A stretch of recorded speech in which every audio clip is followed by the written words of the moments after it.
Bonjour, bonjour. J'espère que vous allez bien.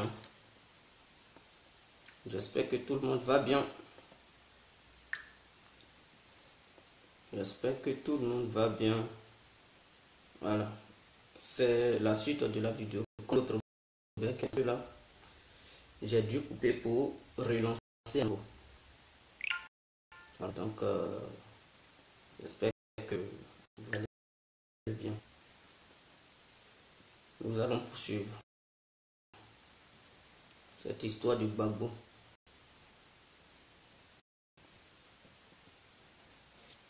Gbagbo est démocrate, voyez, Gbagbo est ceci, Gbagbo est l'homme parfait de la Côte d'Ivoire, Laurent Gbagbo est la solution, Laurent Gbagbo est le sauveur de l'Afrique, sera le matin idéal de la France-Afrique, Laurent Gbagbo, tant, et mes frères qui tombent dans les rêves, parce qu'avec Gbagbo, le dernier pays de l'Afrique.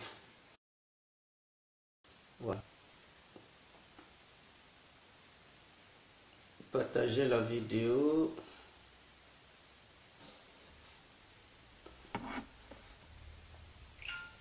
Ok, allez. Bonjour à tous et à toutes. Nous voilà à nouveau devant cette caméra pour aborder la question de Laurent Gbagbo, c'est-à-dire la crise post-électorale de 2010 à 2011 et qui continue aujourd'hui. Voilà, avant de commencer, j'aimerais vous présenter une petite vidéo de la 1 appartenant à Laurent Gbagbo. Et après, on va continuer. La démocratie, c'est le respect des textes, à commencer par l'un des normes en droit qui est la Constitution. Madame, c'est parce que j'ai respecté la Constitution. Ok. Laurent Gbagbo dit la démocratie, c'est la plus, en commençant par la plus grande des normes, qui est la Constitution. Donc, c'est parce qu'il a respecté, soi-disant, cette Constitution qu'il a été déporté à la CPI. Ouais, je comprends. Et chacun d'entre nous comprend bien c'est quoi une Constitution. Mais j'aimerais poser une petite question au Pro-Gbagbo. Lui qui était le président du Conseil constitutionnel en Côte d'Ivoire, il était de quel bord? C'est ça, il faut regarder d'abord. Parce qu'en démocratie, tous ceux qui vont être dans les postes stratégiques, il faudrait qu'ils soient neutres. C'est-à-dire ceux-mêmes qui doivent proclamer les résultats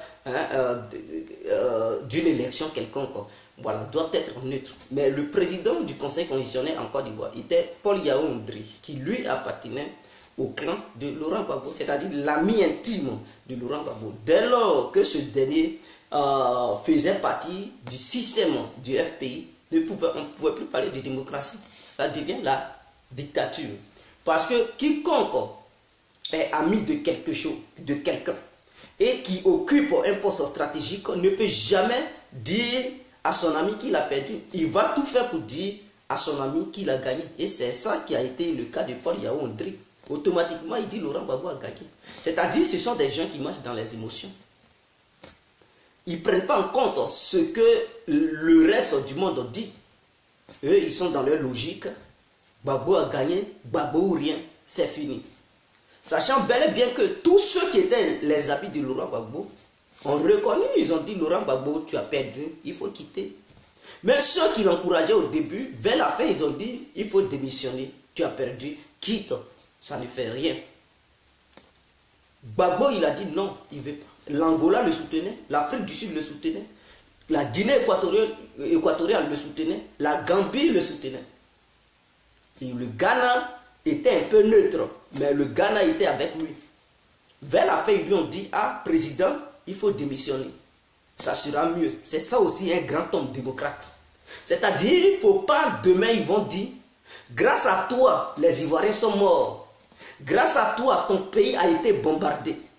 Grâce à toi, les Ivoiriens ont coulé leur sang. Grâce à toi, les gens sont partis en exil. Grâce à toi, les gens se sont vus prisonniers. Président, démissionne. Si tu es vraiment un démocrate, si tu aimes réellement ton peuple, démissionne. Il dit non, je m'en fous. Tout ce que vous dites là, je ne suis pas là-dedans. Je suis prêt, comme je suis un démocrate, je suis prêt à voir le sang de mon peuple. Pour lui, Laurent Gbagbo, c'est ça la démocratie, c'est-à-dire voir ton peuple mourir sous les bombes. Voir les âmes résonner dans les oreilles de son peuple. C'est ça pour lui la démocratie. Je vais vous donner un exemple. Imaginons que tu as ton champ de cacao, mon frère. Tu as ton champ de cacao. Et tu as ta famille qui est là, avec tes enfants. Ta famille te coûte cher. Ton champ te coûte cher. Ok. Des gens viennent, ils quittent nulle part, ils viennent. Ils disent, ok, mon frère, tu as un choix. Soit tu t'accroches à ton champ de cacao. Tu t'accroches à ton champ de cacao, nous on prend les enfants. Ou soit on laisse tes enfants et tu nous donnes ton champ de cacao. Si réellement, tu aimes réellement tes enfants, je pense que tu vas dire, prenez champ, ce n'est pas grave. Je vais me contenter de mes enfants. Je vais me contenter de mes enfants parce que sans eux, je ne suis rien. C'est grâce à eux que je suis là et qu'on peut m'appeler papa. C'est grâce à eux qu'on peut m'appeler grand homme, mais ce n'est pas le champ. C'est-à-dire, si je n'ai pas tous ces enfants et que j'ai que le champ, qu'est-ce que le champ va faire? Le jour où je meurs, est-ce que le champ va m'enterrer? Est-ce que le champ va soulever mon corps? Mais ce sont les humains qui soulèvent le corps des gens. Ce sont les humains qui vont creuser ta tombe. Ce sont les humains qui vont faire tes funérailles grandioses, qui vont chanter, qui vont... Voilà, tout ce qui concerne comme funérailles, ce sont eux qui vont faire ça. Laurent Gbagbo, il n'a pas choisi, c'est-à-dire il a choisi le champ que de choisir son peuple. C'est-à-dire il a choisi son champ et il a laissé le peuple. Il dit tuer le peuple, moi je m'en fous. C'est la Côte d'Ivoire qui est à moi. Je m'en fous de ceux qui vivent au sein de ce pays. Voilà le cas de Laurent Gbagbo.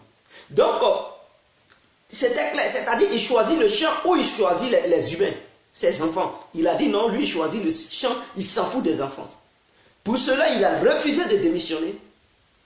Et les Ivoiriens sont morts. Pour ça, les Ivoiriens sont morts.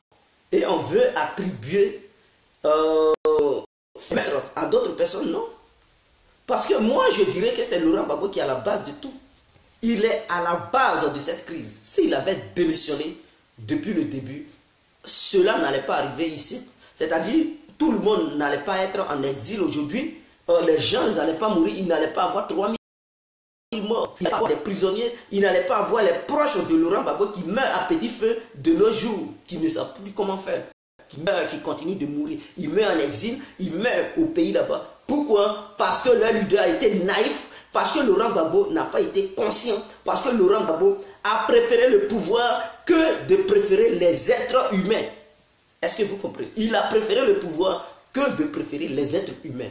À un moment donné, c'est quoi un sacrifice? Non, Laurent Gbagbo a fait tous les sacrifices du monde. Oui, il a même signé pour que Soro Diom soit Premier ministre. Il a même fait intégrer des rebelles au sein de son gouvernement. Donc, ce sont des sacrifices. Il a même signé des accords. Ce sont des sacrifices. Mais frère, le vrai sacrifice, ce ne sont pas les accords qu'il a signés, les accords bidon qu'il a signés. Le vrai sacrifice, c'était de le voir quitter le pouvoir en toute tranquillité, sans un bain de sang. C'est ça qu'on appelle le vrai sacrifice. Parce que s'il y avait ce sacrifice, les gens allaient savoir que réellement, ce n'était pas quelqu'un qui voulait se maintenir au pouvoir, mais c'est quelqu'un qui voulait le bien-être de son peuple. Malgré sa position sur les élections qui se sont déroulées en Côte d'Ivoire, il a décidé de démissionner en toute tranquillité et en toute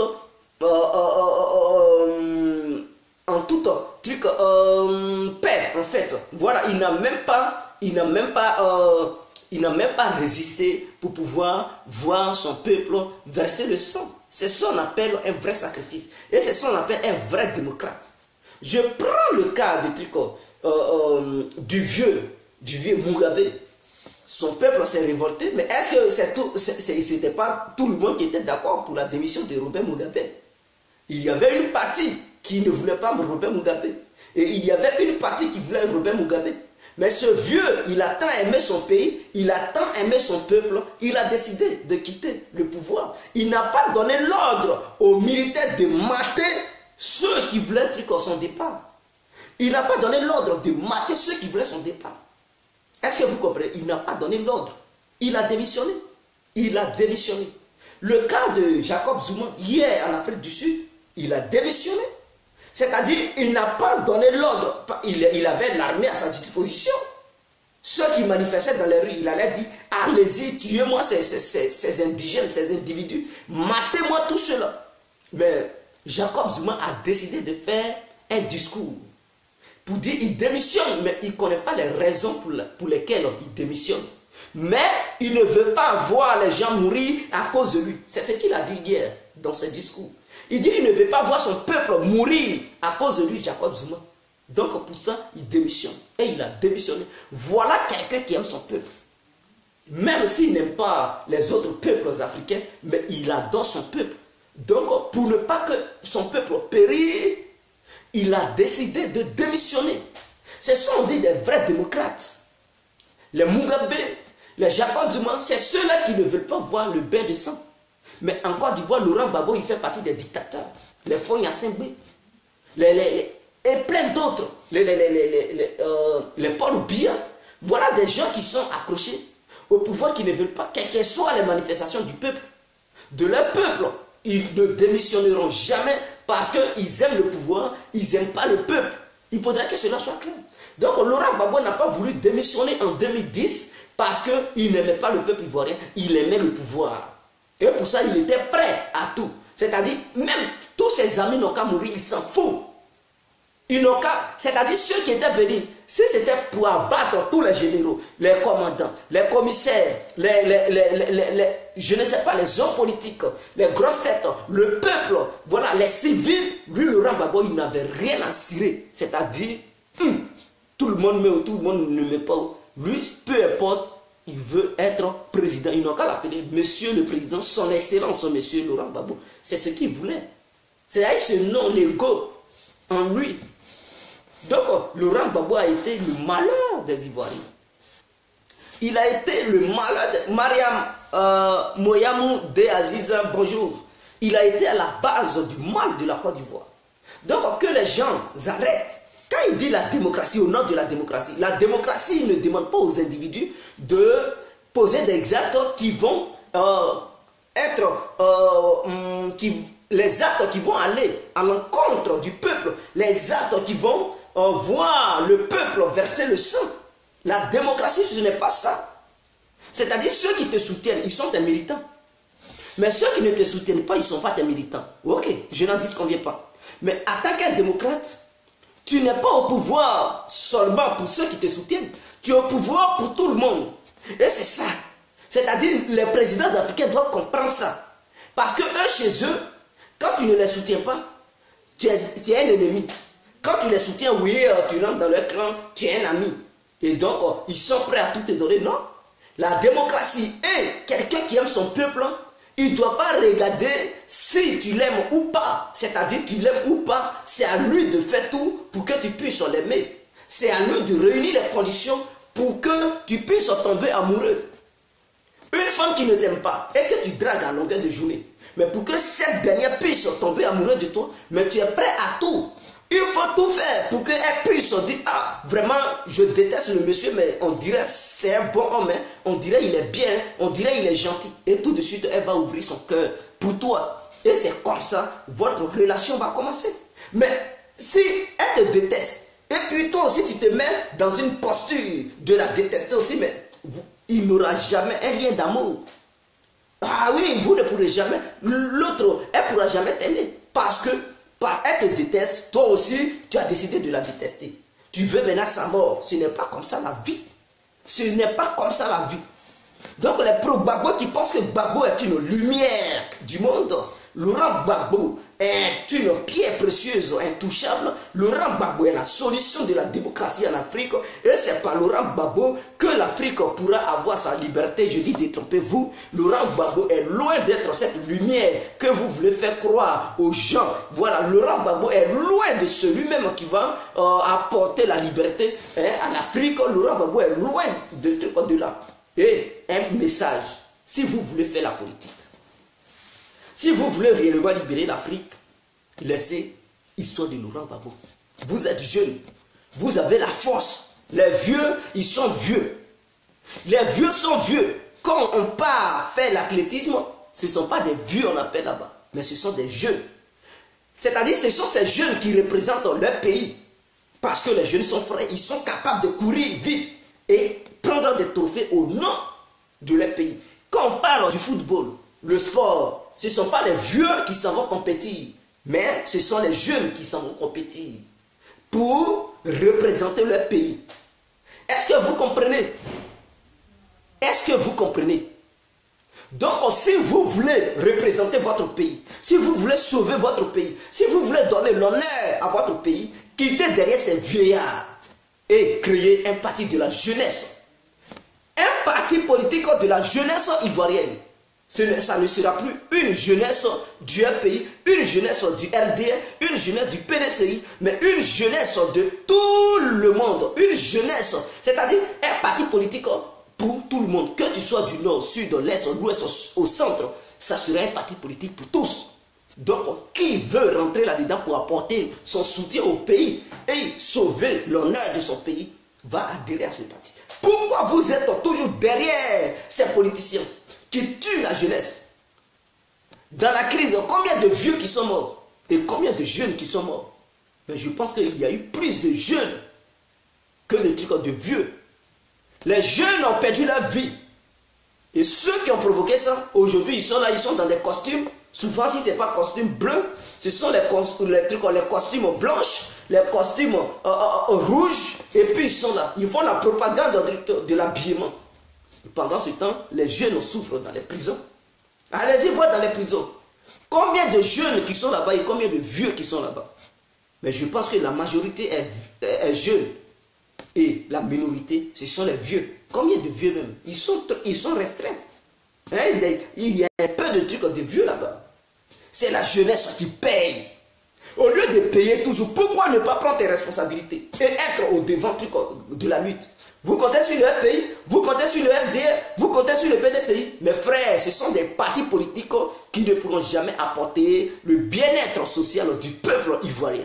Ça, ce sont ces partis politiques qui ont créé le désordre en Côte d'Ivoire. Ces partis politiques ne pourront jamais sauver l'honneur de notre pays. Ces partis politiques lutteront toujours contre la jeunesse ivoirienne. Je pense qu'il y a des gens qui commencent à se mobiliser parce qu'ils ont pris un décret qui élimine tous les taxis de Côte d'Ivoire et les BACA. Le gouvernement est contre vous. Mais le gouvernement est contre vous, pourquoi? Parce que c'est un vieux parti politique. C'est un parti politique des vieux et non un parti politique de la jeunesse. Ces partis politiques utilisent la jeunesse pour parvenir à leur but. Mais ces partis politiques ne sont pas là pour militer pour le bien-être de la jeunesse. Vous devez comprendre ce peuple ivoirien. Leur pays utilise la jeunesse pour parvenir à ses buts, mais leur pays ne milite pas pour le bien-être social de la jeunesse ivoirienne. Le RDR utilise la jeunesse ivoirienne pour parvenir à ses buts, mais le RDR ne lutte pas pour le bien-être du peuple ivoirien. Le PDCI utilise la jeunesse pour parvenir à ses buts, mais le PDCI ne lutte pas pour le bien-être de la jeunesse ivoirienne. Alors vous devez comprendre ce message. Que de rester là derrière les vieux, se jouer les corbeaux, se jouer les esclaves mentaux, se jouer les marionnettes. À un moment donné, il faut être capable. À un moment donné, prenons notre responsabilité en main. À un moment donné, quittons derrière. Ne faisons pas l'honneur de ces personnalités. Le culte de ces hommes politiques qui ne servent à rien à la jeunesse. Qu'est-ce que Gbagbo a fait pour vous? Qu'est-ce que Gbagbo a fait pour vous? Gbagbo a fait quoi?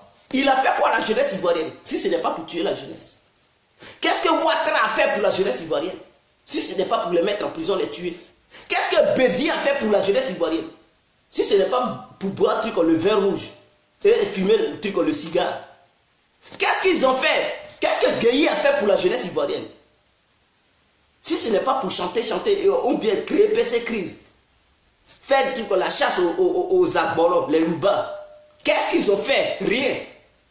Qui est venu là au pouvoir depuis que vous êtes nés? C'est-à-dire ceux qui n'ont pas connu Oufoué, qui sont venus, qui ont aimé la politique, qui sont prêts à s'entretuer à cause de ces vieillards. Ils sont prêts à crier sur tous les toits à cause de ces vieillards. Qui a déjà profité de ces vieillards, de la politique de ces vieillards? Qui? Personne. Toujours le peuple qui pleure. Voilà des maisons qui sont là rasées. Oh, les Libanais ont pris le terrain. Mes frères, laissez-moi ça. C'est votre truc. Ce sont les gouvernements, vos hommes politiques qui sont incompétents. Voilà. Donc, ne venez pas pleurer ici. Parce que s'il y a la corruption, en Côte d'Ivoire précisément, c'est parce que les hommes politiques s'en foutent du peuple. Hein? Pendant qu'eux, ils gagnent, si le peuple ne gagne pas, ce n'est pas leur problème. Mais ils ont besoin du peuple pour devenir président. Ils ont besoin du peuple pour faire les guerres. Ils ont besoin du peuple pour renverser les gens. Ils ont besoin de tout le monde. Ils ont besoin des militaires pour faire n'importe quoi. Mais une fois au pouvoir, ils s'en foutent des militaires. Un militaire gagne combien de francs CFA? Il gagne combien? Je félicite ceux qui sont partis à la retraite en précipité. Je les salue. Parce qu'au moins, ils ont gagné 15 millions, 15 millions. Mon frère, si tu étais au sein de l'armée, tu n'allais jamais gagner tes 15 millions. Jamais. Et donc, à travers tes 15 millions, tu vas faire tes business et devenir homme d'affaires. Ceux qui sont tarés, qui ne veulent pas aller à la retraite précipitée, tant pis pour eux, parce qu'ils vont recevoir au moins 90 000 francs par mois. Et vers la fin, s'ils n'ont pas la chance, ils vont les radier un bon matin. Ils vont les radier, je dis un bon matin, et puis c'est fini. Donc, ceux qui ont pris l'argent, merci à vous, je vous félicite. Laurent Gbagbo n'est pas l'homme de la solution. Il n'est pas l'homme de la situation, mes frères. Il n'est pas aujourd'hui l'homme de la situation. Au contraire, il a tué les Ivoiriens. Pourquoi la jeunesse ivoirienne est si naïve? Pourquoi on est naïf? Est-ce que c'est le cerveau qui nous manque? En Côte d'Ivoire, il n'y a pas un jeune qui a un cerveau. Toujours rester derrière les hommes politiques comme des poulains. Le cerveau est perdu. Est-ce que pour représenter la Côte d'Ivoire hors du territoire ivoirien, ce sont les vieux qui partent représenter la Côte d'Ivoire? Je ne parle pas de la politique, mais en dehors de la politique. Ce sont les jeunes qui représentent la Côte d'Ivoire. En dehors de la politique. Dans tous les domaines, ce sont les jeunes. Quels sont ceux qui partent étudier pour amener la connaissance? Ce sont les jeunes. Ce ne sont pas les vieux qui prennent. Les militaires qui sont fait des formations, ce sont des jeunes. Pour avoir la maîtrise du combat. Ce sont les jeunes. Ceux qui partent apprendre les sciences, ce sont les jeunes. Ceux qui s'en vont jouer le football, tennis, rugby, handball, volleyball, ce sont des jeunes. Ceux qui s'en vont faire de l'athlétisme, c'est-à-dire courir et tout ça. Ceux qui s'en vont faire le judo hors du territoire ivoirien, ils sont quoi? Ce ne sont pas des vieux, ce sont des jeunes, mes frères. Si on est capable de représenter notre pays dans tous ces domaines, pourquoi on ne sera pas capable de représenter notre pays sur le plan politique? Et dégagez-moi ces vieillards. Dégagez-moi ces vieillards. Les vieux nous dirigent. L'Afrique n'avance pas. Les vieux dirigent l'Afrique, l'Afrique n'avance pas. Il faudrait que la jeunesse africaine prenne sa responsabilité. Il ne faut pas, on va rester là. On va doloter les hommes politiques. Laurent Gbagbo, il peut faire quoi? 10 ans, il n'a rien foutu. Voilà Alassane Ouattara qui est là. Lui, au moins, il a un peu fait que Laurent Gbagbo. Il a mieux fait que Laurent Gbagbo. Mais il n'est pas aussi à la hauteur. Bédi avait fait. Il a tapé ces années. On n'a rien vu. Peut-être Bédi a fait 6 ans. Ou bien 7 ans au pouvoir. Il n'a rien foutu. Gueye a fait 1 an. Il n'a rien foutu. Laurent Gbagbo a fait 10 ans et demi, il n'a rien foutu. Pourquoi est-ce que vous pensez que ceux-là, ils peuvent aider la Côte d'Ivoire? Soro Guillaume, le voilà, il est dans la rébellion depuis longtemps. Il ne fout rien aussi. Parce que lui, il s'est fait accro aux vieux. Tous ceux qui sont derrière les vieux politiciens, ils ne valent rien. Et ils n'apporteront rien à la Côte d'Ivoire. Je dis bien, tous ceux qui sont derrière les vieux politiques de la Côte d'Ivoire, ils ne peuvent pas apporter quelque chose à la Côte d'Ivoire. Ils vont tout simplement tuer la jeunesse. Le cas de Soro Guillaume, c'est parce qu'il s'est lié aux vieux politiques, il a tué les gens. Il a tué les gens. Même la jeunesse de la galaxie patriotique. Ceux qui étaient les leaders, ils étaient fanatiques de Laurent Gbagbo, mais les actions qu'ils ont posées, mais voilà, ça a causé des trucs, perte de vie humaine. Les commandants, les généraux de la rébellion, parce qu'ils se sont alliés aux vieux, ils ont assassiné les gens. Donc tous ceux qui viendront dans la politique ou bien dans l'armée, pour être les poulets des vieillards, ils vont toujours verser le sang de la jeunesse. Il faudrait que cela soit clair dans vos oreilles. Moi, j'aimerais que, on dit qu'il y a élection municipale. J'aimerais que tous ceux, les jeunes défient les vieux dans les urnes. Ah oui, dans les élections prochaines qui viennent. Mon frère, si tu es capable de poser ta candidature, il faut miser. Mise, mon frère. Prends des jeunes qui savent parler. Il faut les prendre, mets-les sur le terrain. Même si tu n'as rien, dis-leur de bien parler pour toi. Une fois là, tu vas aussi les aider. Tu vas aussi les embaucher dans la mairie où tu vas travailler. Tu vas les embaucher et ils vont être tes conseillers. Allez-y sur le terrain. Je félicite Kalou Bonaventure qui veut poser sa candidature à Vavois. Je le félicite parce que c'est quelqu'un qui a osé. Pourquoi vous, la jeunesse, vous ne voulez pas? C'est toujours vous qui partez battre la campagne des vieux. Qu'est-ce que les vieux font? Quand ils sont dans les mairies, qu'est-ce que les villes deviennent? Quels sont trucs? Ils n'arrivent même pas à transformer les communes, les villes. Donc arrêtez-moi ça. Arrêtez-moi ça. Il est temps de défier les vieux. Il est temps de... Voilà en Russie. Les Tsars, ils avaient le pouvoir. C'était des vieux, un groupe d'individus qui contrôlaient le pays, qui devenaient riches. Le pays était comment? C'était le désordre. C'est-à-dire quand les vieux contrôlent un pays, c'est toujours le désordre. Quand les vieux contrôlent un pays, c'est toujours le désordre. La pauvreté, on n'en parle même pas. La pauvreté devient galopante. Le chômage va battre son plein. En Russie, les Tsars contrôlaient la fédération de Russie. Mais c'était la dépendance totale. La Russie était devenue faible, pauvre. Les gens mouraient de faim. Il fallait un jeune comme Vladimir Poutine.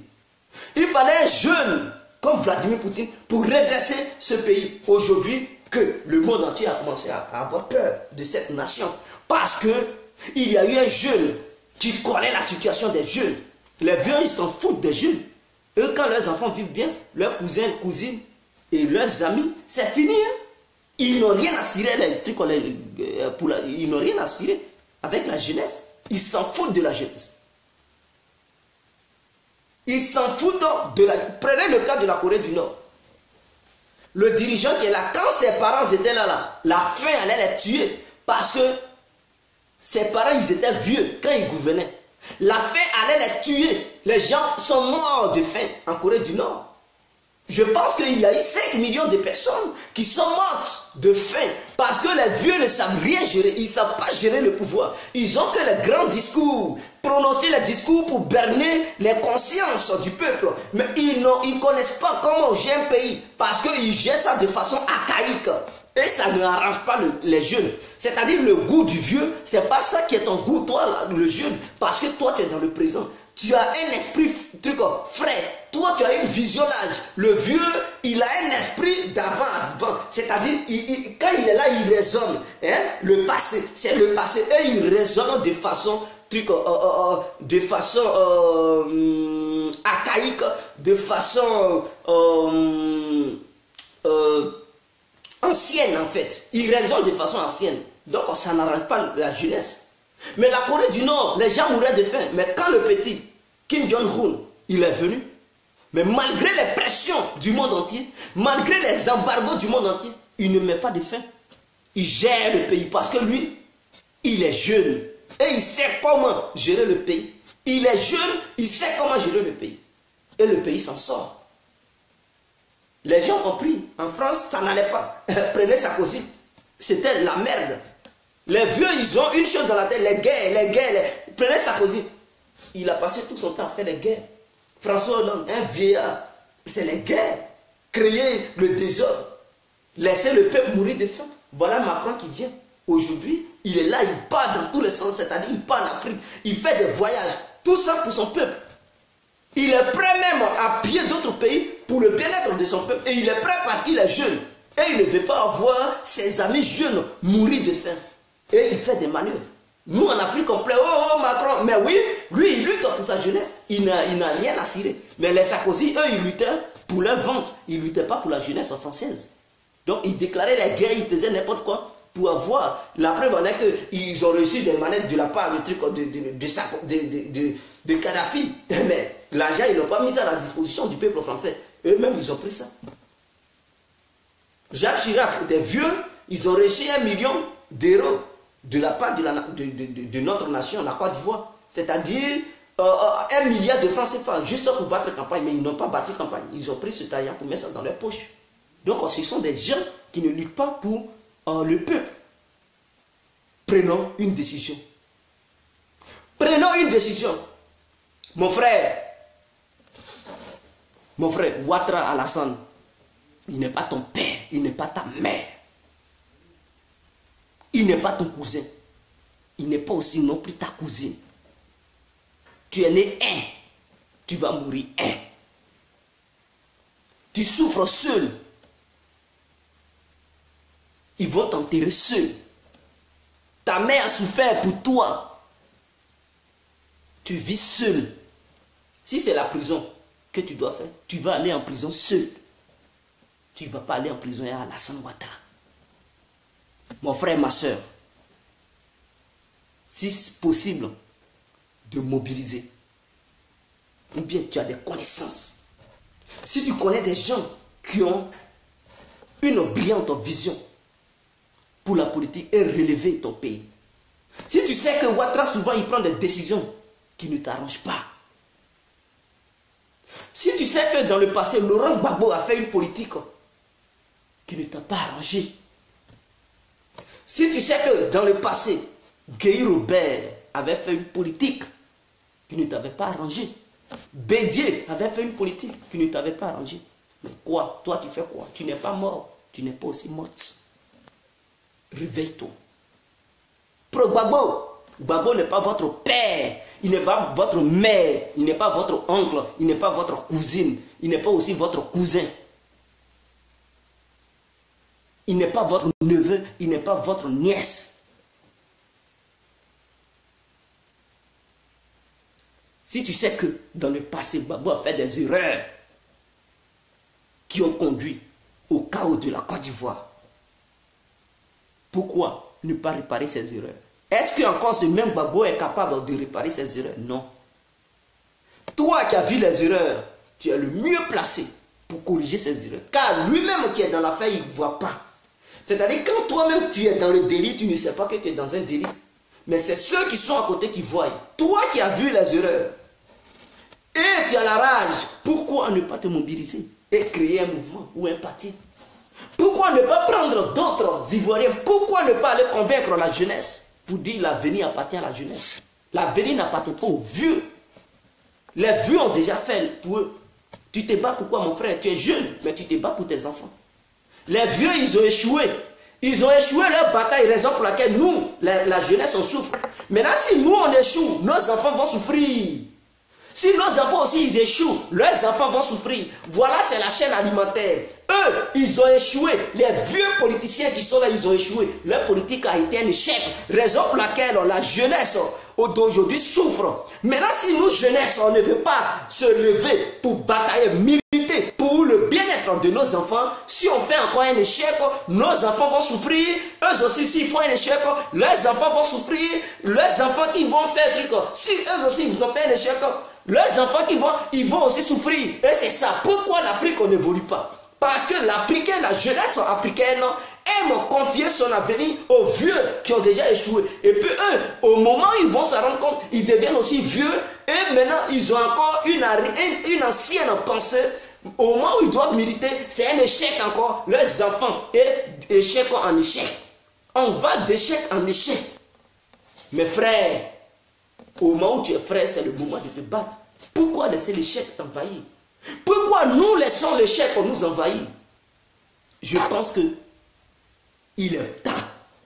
Il est temps de créer des mouvements. Nul ne peut compter sur le FPI pour le bien-être de la Côte d'Ivoire. Jamais. Nul ne peut compter sur le PDCI pour le bien-être de la Côte d'Ivoire. Nul ne peut compter sur le RDR pour le bien-être de la Côte d'Ivoire. Il faut un nouveau parti politique qui va renaître pour diriger la Côte d'Ivoire, pour remettre la Côte d'Ivoire sur les rails. Vous-même, vous savez que si jamais le FPI prend le pouvoir, la France ne laissera jamais le FPI en paix. Le FPI sera toujours déstabilisé. Il y aura toutes les sanctions sur la Côte d'Ivoire. Le pays sera sous embargo. Rien ne marchera. Et les Ivoiriens vont croupir de faim. Vous-même, vous savez, si le RDR est au pouvoir, la France pillera toujours la Côte d'Ivoire. Rien ne profitera aux Ivoiriens et les Ivoiriens vont mourir de faim. Les maisons des Ivoiriens, les magasins ainsi que les marchés, les Ivoiriens vont perdre tout ça. Vous-même, vous savez que si le PDCI reste au pouvoir, rien ne va marcher parce que la France va toujours continuer à piller ce pays. Alors, qu'est-ce que vous n'avez pas compris? Qu'est-ce que vous n'avez pas compris et que vous rêvez, vous êtes dans les trucs? Le FPI vient au pouvoir, la France va les mettre les bâtons dans les roues. Ça, c'est clair. Ils ne vont jamais évoluer. Il y aura des guerres, une division, et ils vont gouverner dans la division. Rien ne peut marcher. C'est-à-dire, rien ne peut marcher. Il y aura encore des embargos sur notre pays. Et le peuple va souffrir. Et vers la fin, ça va encore causer des morts. Parce qu'ils ne vont pas vouloir laisser aussi le pouvoir. Et il y aura un affrontement sanglant. Quoi? La suite, on connaît. Ça va créer une guerre, un conflit interethnique. Ou bien un conflit entre rébellion et le pouvoir. Il y aura des morts, des exilés, toujours. C'est le même schéma qui va revenir. Le même schéma va revenir. Au moment où le FPI va encore prendre le pouvoir, il y aura encore des séquelles sur le pouvoir du FPI. Le FPI ne pourra rien faire, ne pourra pas travailler. Il faudrait que ça soit clair. Vous devez comprendre ce phénomène. Ce n'est pas nouveau. Vous devez comprendre ça. Aujourd'hui, à partir d'aujourd'hui, tous ceux qui sont les pro-Gbagbo, les militants du FPI, les Gouriens, c'est un Gbagbourien, vous devez comprendre que si vous venez au pouvoir, vous n'allez pas gouverner paisiblement parce que vous allez croiser encore une force en face. Et la Côte d'Ivoire va redevenir comme avant. Pour éviter ça, je demande à la jeunesse ivoirienne, que tu sois pro-Ouattara, pro-Bédié, il faut créer un nouveau parti politique. Là où tout le monde, c'est-à-dire la majorité de la jeunesse, il faut la majorité au nord, la majorité à l'ouest, la majorité à l'est, la majorité au centre et la majorité au sud pour former un bloc politique. Et c'est ce bloc politique qui va rediriger à nouveau notre nation. C'est ce bloc politique qui pourra donner la vie à notre nation. Là, il n'y aura pas histoire de rébellion dans une zone quelconque. Parce qu'il y a la majorité partout, dans tous les quatre coins de la Côte d'Ivoire. Tous ceux qui adhèrent au sein de ce parti, ils ont la même vision, ils ont la même idéologie et ils ont fait bloc. Aucune puissance étrangère ne pourra venir encore les diviser. Aucune. Mais si nous restons dans PDCI, FPI, RDR, mes frères, on va toujours rester en arrière. On va toujours rester en arrière. Faisons comme le Ghana. Je ne dis pas de faire un coup d'État. Mais au moment où tous les Ghanéens sont réunis autour d'un, c'est-à-dire ils ont une même vision, il n'y aura plus de coup d'État là-bas. Il n'y aura plus de rébellion au Ghana. Parce qu'ils ont une même vision. Ils reconnaissent leur guide spirituel, qui lui, à son temps, a été jeune, qui a dirigé. C'est parce que, en tant que jeune, il a redressé le Ghana, qu'aujourd'hui, il est vieux, mais les gens le respectent. Et il sait que quand tu es vieux et que tu gouvernes, tu ne peux plus bien gouverner. Il savait qu'il vieillissait, il a laissé le pouvoir. Parce que les vieux ne savent pas gérer. Donc au moment où son nom n'est pas encore gâté, il a décidé de laisser le pouvoir. Voilà comment les gens doivent faire. Et les conseils qu'il donne aux autres qui sont des jeunes, il dit quand j'étais jeune, voici comment je fais pour ne pas que la guerre arrive dans mon pays. Et ce sont ces mêmes pratiques que les jeunes font. Mais nos vieux là, ils vont donner quel conseil? Voici comment j'ai fait. Et puis, il y a eu la guerre en Côte d'Ivoire. Ce sont ces conseils, ils vont vous donner? Non. Ils vont vous donner ces conseils et on ira de guerre en guerre.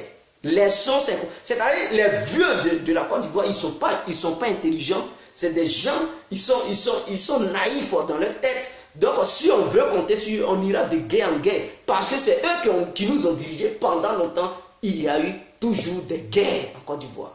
Et donc pour ça, je suis contre cette idéologie des vieux. Suivre les vieux. Penser que les vieux vont changer tout. Penser que c'est mon parti politique qui va changer. Non. Il faut grandir, il faut voir le futur. Soit si le pays veut venir au pouvoir, pour ne pas avoir les bâtons dans les roues, pour ne pas être gêné, le pays sera obligé de faire comme tous les autres partis politiques, tous les autres pays, et les présidents marionnettes, c'est-à-dire être là pour servir la France. Être là pour servir la France. À moins que le pays accepte ce deal, servir la France. Et qui dit servir la France veut dire la pauvreté du peuple. Comme ça, ils pourront gouverner tranquillement. Mais tant qu'ils seront dans cette idéologie pour dire on va combattre la France-Afrique, mais ils ne pourront pas aussi gouverner. Il y aura des conflits toujours. Donc ils vont oublier le peuple. Ils vont rester là dans la négociation. Le peuple va mourir de faim. Et jusqu'à vers la fin, ça va aller à un affrontement sanglant. Il y aura toujours des morts. Qui fait confiance au RDR? Mais RDR veut dire la France. Donc le peuple ne va pas aussi profiter. Le peuple va mourir de faim.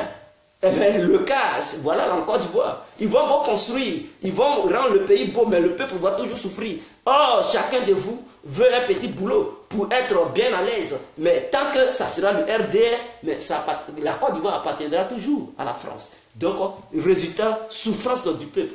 Si c'est le PDCI, la Côte d'Ivoire va toujours appartenir à la France. Résultat, souffrance du peuple. Mes frères, moi, ce que je veux envoyer comme idée, je veux que quelqu'un, c'est un jeune Ivoirien, quelle que soit son ethnie, je m'en fous. Quelle que soit son ethnie, moi je m'en fous. Qu'il soit Bété, Dida, Odieleka, Serufo, Tambana, Guéré, Wobé, Oué, Baoulé, Abron, ou bien peu importe mes frères, peu importe. Mais un jeune intelligent, qui n'a pas les mains, qui n'a pas le sang sous les mains, qui a un esprit de rassemblement, je dis bien un esprit de rassemblement, qui ne fait pas la différence entre ethnie de Côte d'Ivoire, qui est pour, qui aime tous les Ivoiriens et toutes les Ivoiriennes, qui a l'art oratoire, qui a le courage, qui fonce, qui va pouvoir demander à toute la jeunesse capable de mener la lutte, se réunir autour de lui. Ensemble mener le combat. Avancer. Et avoir une grande popularité. Afin qu'on puisse avoir une vision ensemble. Partout, les quatre coins du monde. Le peuple, les peuples qui se trouvent là-bas, puissent avoir une vision. Une vision qui sera une vision dans laquelle il y aura la stabilité de notre pays. Une vision dans laquelle il y aura une politique sociale, c'est-à-dire le bien-être du peuple. Une vision dans laquelle les Ivoiriens vont se sentir à l'aise, protégés. Une vision dans laquelle les Ivoiriens auront du boulot. Une vision dans laquelle le pays va avoir une croissance incroyable. Il faut un jeune comme ça. Et arrêtez de suivre les hommes politiques. Arrêtons de suivre les hommes politiques. Ces vieux, ils ne vont pas apporter quelque chose à notre pays.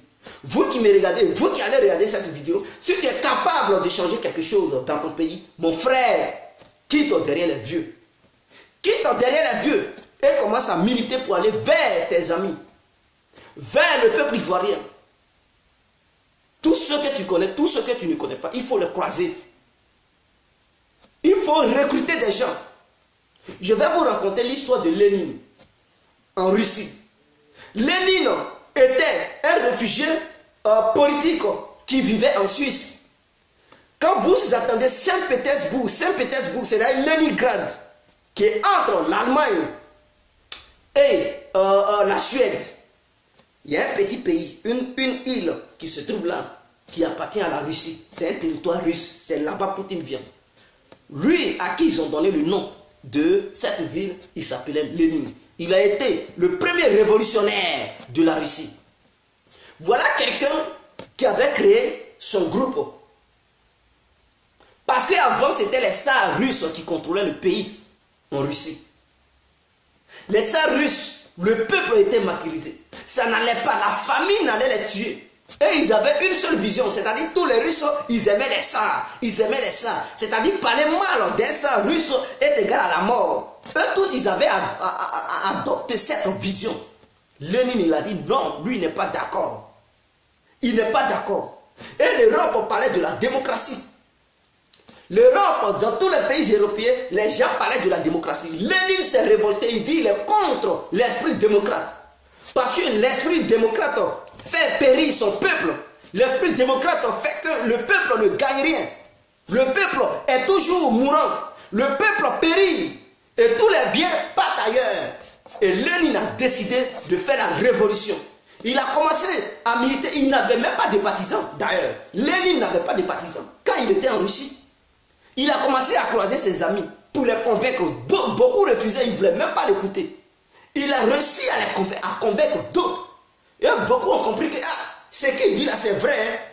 Pourquoi nous, la jeunesse, on n'a pas fait truc? C'est-à-dire, Lénine, il était très jeune. Il avait au moins 16 à 17 ans. Et quand il a commencé ses manœuvres, les gens ont commencé à le refuser.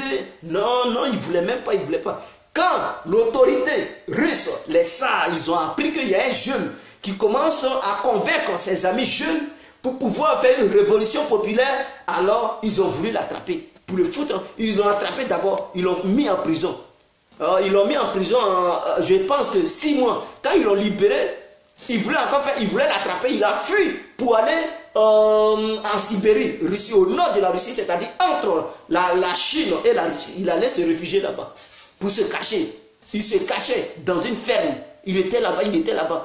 Il portait des trucs, des chapeaux, il mettait des trucs, les babuches, pour ne pas qu'on le reconnaisse. Et jusqu'à il est sorti pour venir sur le territoire russe, suisse, pour demander asile. Il était là-bas. C'est en Russie, parce qu'il y avait d'autres Russes qui avaient fui, qui étaient aussi en Suisse. Eux, ils étaient aussi dans une vision de démocratie. Lénine les a convaincus pour dire, lui, il s'oppose à tous ceux qui ont la vision de la démocratie. Il s'oppose à eux. Il ne veut pas. Il s'est opposé à eux, il les a convaincus. Il les a convaincus étant à la diaspora. Et tous ceux qui étaient des opposants, ils se sont réunis autour de lui. Il dit, bon, qu'est-ce qu'on doit faire? On n'a pas d'armée, on n'est pas encore populaire. En Russie, ça ne va pas. Mais une chose est sûre, le peuple meurt de faim. Le peuple pleure. Et les tsars, ils ont toutes les richesses du monde. On fait comment? Est-ce que ce n'est pas un point fort pour essayer d'aller partout, c'est-à-dire ceux qui sont même pro ça et tout ça, les convaincre pour qu'ils reviennent dans notre camp? Et c'est comme ça que Lénine a décidé de créer une école.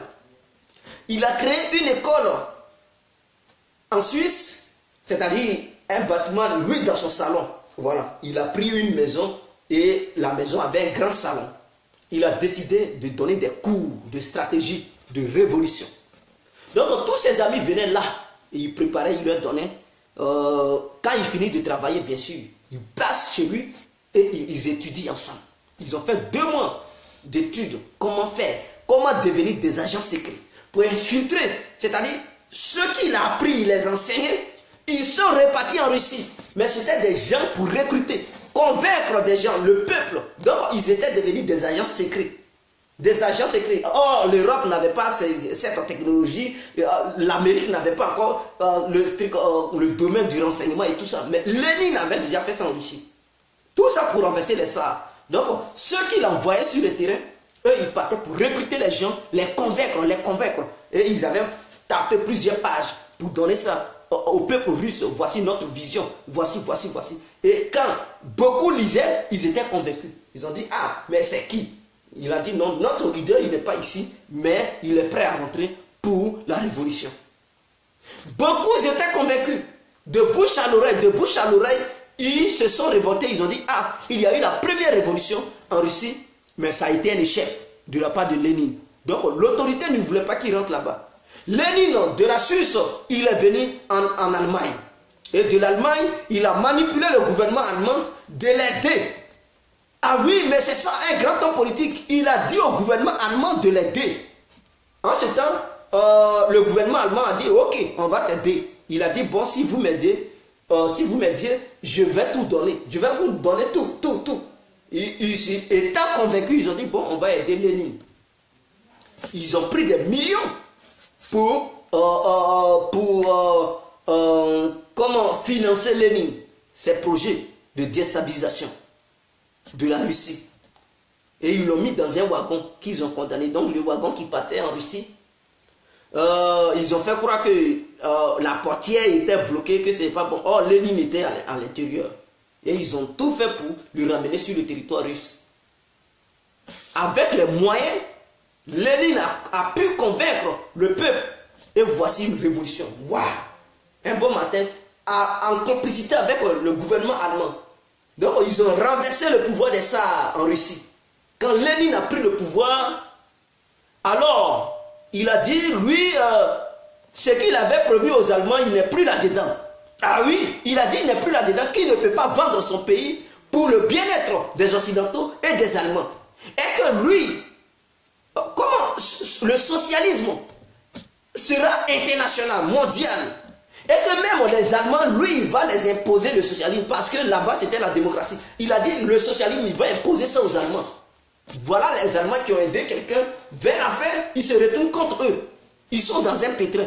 Parce que tous ces amis avec qui il a mené la lutte, depuis en exil, et qui connaissaient la vision parfaite de Lénine, ils ne pouvaient pas trahir Lénine. Ils étaient autour de Lénine. Et ils ont fait asseoir un pouvoir dur. Alors ils ont commencé à propager un truc comme le socialisme en Pologne, en Roumanie. Et tout ça, l'Allemagne était inquiétée. Et ils ont financé une partie de l'opposition de l'Allemagne pour rentrer dans le socialisme. Ils voulaient renverser le gouvernement allemand pour donner le socialisme aux Allemands. Voilà la bataille. Et ceux qui ne voulaient pas le socialisme, étant en Russie, ils se sont révoltés. Lénine les a fusillés, il les a massacrés. Quand vous apprenez qu'on dit Lénine a tué des milliers de personnes, mais c'était ceux-là. Il dit tous ceux qui ne sont pas un mort, qui veulent donner le pays aux Allemands et aux Occidentaux seront matés. Et il les a matés tous, il les a nettoyés, il a imposé son idéologie en Europe de l'Ouest. Il a convaincu beaucoup de pays, non, en Europe de l'Est. Et en Europe de l'Ouest, les gens ils étaient divisés, c'est-à-dire la population était déjà divisée. Parce qu'il y avait une partie de la population qui avait le léninisme, c'est-à-dire l'idéologie, la philosophie de Lénine, et d'autres ils étaient dans la philosophie de la démocratie américaine. Voilà comment il s'était divisé. Et il est mort en 53. Non, en 24. En 1924. Il est mort en 1924. Et quand il est mort, voilà comment Staline, il vient. Quand Staline est venu, il a poursuivi l'idéologie de Lénine, qui voulait que l'Europe même de l'Ouest puisse appartenir à la philosophie russe. Et tout cela, il y a eu la Deuxième Guerre mondiale. Parce que Lénine a vécu la Première Guerre mondiale, la Deuxième Guerre mondiale, l'Europe était ruinée. Donc voici des révolutionnaires qui ont des visions. On n'a pas besoin d'avoir des milliers d'argent, de francs CFA pour faire une révolution. Ce sont les tactiques. Il faut avoir des gens fiables, des gens capables de faire n'importe quoi pour réussir leur vision. Et si nous, jeunesse ivoirienne, on se mobilise ici en Europe, et que ce soit pro-Soro, pro-Ouattara, pro-Gbagbo, et toute sa société civile, on se réunit et on dit, bon, mes frères, il faut convaincre les gens, il faut causer avec les gens. Il faut convaincre les gens. Parce que tant que tu défendras ton leader politique, mais les autres aussi, ils vont défendre leur leader politique. Mais aller vers les autres pour dire, mes frères, est-ce que vous ne voyez pas qu'on perd le temps? Toujours se battre à cause de ces hommes politiques, ils ont fait leur vie. Et si nous-mêmes, nous qui nous insultons à longueur de journée, si on se mettait ensemble pour créer un mouvement solide ici en Europe, pour mettre fin au bain de sang, pour mettre fin à l'injustice, pour mettre fin à l'inégalité, voilà, pour mettre fin à tout ce qui n'est pas bien, au chômage, voilà, pour mettre fin à la corruption. Encore une fois, si nous-mêmes on prenait les choses en main, qu'est-ce qu'on pourrait faire? Et chacun va apporter ses idées. Qui va être le leader? Vous allez voter. Vous allez voter. Ce n'est pas pour dire c'est lui-là qui est notre leader. Non, il y aura plusieurs candidats qui vont poser des candidatures. Il y aura des superviseurs. Et c'est dans ça, c'est dans le vote que vous allez désigner votre leader. Et donc, une fois votre leader est désigné, il n'y aura plus de trucs. C'est lui qui est votre chef du parti. Et c'est lui, avec lui, vous allez vous mettre ensemble. Parce qu'ensemble, vous allez situer les idées que vous allez suivre. Il faudrait que tout le monde soit d'accord pour ces idées. Qui n'est pas d'accord, il propose ces idées et vous allez voir ce qui vous arrange. Vous prenez ce qui ne vous arrange pas, vous allez le convaincre. Pourquoi ça ne nous arrange pas? Voilà. Et pourquoi ça nous arrange? Mon frère, merci. Chacun apporte ses idées. Et ensemble, la lutte. Et cette vision, vous allez la projeter sur la Côte d'Ivoire. Voilà comment les gens y font. C'est la diaspora qui change le pays. Ce n'est pas en restant derrière les écrans, crier, insulter les gens que le pays va changer. C'est la diaspora qui va changer le pays. C'est la diaspora. Et chaque fin du mois, chacun cotise. Vous pouvez taxer pour dire chaque fin du mois, il faut 10 € pour mettre dans les caisses. Afin que le mouvement puisse vivre. Afin que le mouvement puisse faire sa démarche. Afin que le mouvement... Voilà. Donc, une fois, il y aura des milliers d'adhérents au sein de ce mouvement. Je ne vois pas qui va refuser. Je pense que si un mouvement pareil est créé ici en Europe, je pense qu'il y aura beaucoup d'adhérents et adhérentes au sein de ce mouvement. Et ce mouvement va projeter ses idéologies encore. Vous allez voir les vieux hommes politiques vont commencer à trembler. Et ce mouvement, parce que tous ceux qui sont en Europe, ils ont leurs frères et sœurs en Côte d'Ivoire. Ils ont leurs frères et sœurs. Donc, une fois que tu fais partie de ce mouvement, mon frère, il faut tout faire pour convaincre ton village.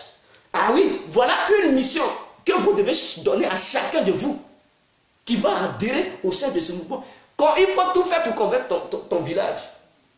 Il faut convaincre tes amis du village, ils vont convaincre leurs amis, ainsi de suite. Et tout le monde va adhérer au sein de ce mouvement. Ceux qui ne veulent pas adhérer, ok, c'est bien pour eux. Mais faites tout pour convaincre la majorité des Ivoiriens. Et une fois cela, mais vous allez voir, vous présenter votre candidat aux élections. Et le candidat va battre les autres. Il sera président. Et votre vision, vous allez dire, bon, c'est une nouvelle Côte d'Ivoire. La politique ancienne, c'est fini. Revoir la constitution, qui fait que la Côte d'Ivoire ne progresse pas. Changer tout ça. Parce que la jeunesse est déjà d'accord. Vous allez changer la constitution ivoirienne qui va être bénéfique à la population. Et c'est comme ça, il faut améliorer les choses. Et il faut appliquer les choses sur le terrain. Donner la liberté à cette jeunesse de mieux s'exprimer. Aller vers le peuple, causer avec le peuple. Est-ce que le peuple amener des gens?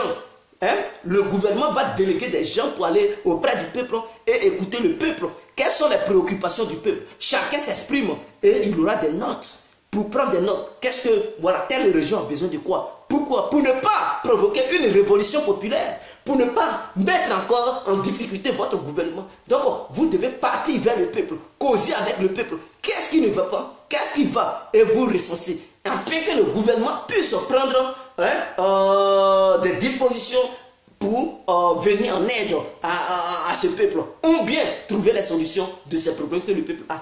Parce que s'il dit on a ça, on a tel problème que tu règles, qu'est-ce qui va encore le pousser à faire une révolution, à faire une rébellion?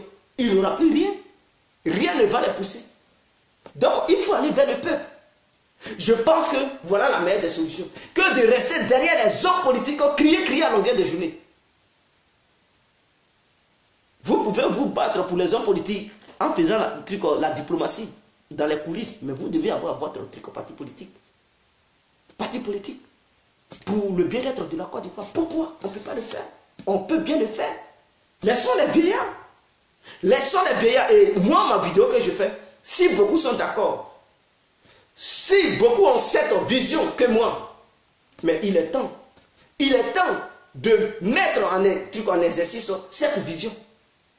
Vous pouvez devenir des leaders. Pourquoi? Militer, aller vers les gens, la jeunesse, tous ceux qui font des vidéos, tous ceux qui sont à Paris, lancer un truc pour faire une grande réunion, prendre une salle, faire une réunion pour proposer cette idée. Et les gens, il y aura un débat. Les gens vont essayer, voilà, des débats contradictoires et vers la fin trouver une solution. Et dit à partir d'aujourd'hui, le mouvement, voici.